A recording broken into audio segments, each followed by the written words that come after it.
मनोज जरांगे पाटलांनी उपोषण अंतरवाली सराटीमध्ये सुरू केलं। राज्यभरातून मराठा समाजाची हळूहळू गर्दी आता होऊ लागलेली आहे। जरांगे पाटलांनी उपोषण करू नये अशी भावनिक विनंती सुद्धा मराठा समाजाकडून जरांगेंना करण्यात येते।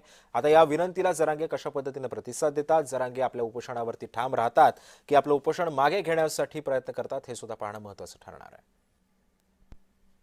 आज जर बघितलं तर मनोज जरांगे पाटील यांचं उपोषण जे आहे ते या ठिकाणी सुरुवात झालेले उघड्यावरती उपोषण जे आहे ते मनोज जरांगे पाटील या ठिकाणी आपल्याला करत असल्याचं पाहायला मिळत आहे। जोपर्यंत सरकार पूर्ण मागण्या जे आहे ते पूर्ण करत नाही तोपर्यंत या ठिकाणी उचणार नसल्याचा निर्धार जो आहे तो मनोज जरांगे पाटील यांनी घेतलाय आणि त्यामुळे अंतरवाली सराटीमध्ये जर बघितलं तर मराठा समाजाची मोठी गर्दी जी आहे ती या ठिकाणी झाली असल्याचे आपल्याला पाहायला मिळतंय।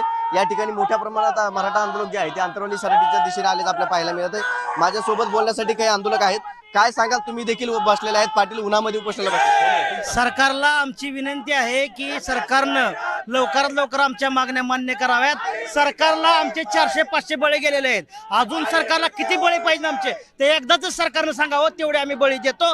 सरकारनं मनोजदादा जरांगे पाटलाला अनेक वेळा आश्वासन दिलं पण ते आश्वासन पाळलं नाही। सरकारचं कर्तव्य होतं ते कर्तव्य केलं नाही, व्हॅलिडिटी दिली नाही, दाखला दिला नाहीत कुणबीचं आणि सातारा ग्रॅज्युएट जे मागण्या आहेत त्या मनोजदादा जरांगे पाटील यांच्या मागण्या मान्य केल्या नाहीत।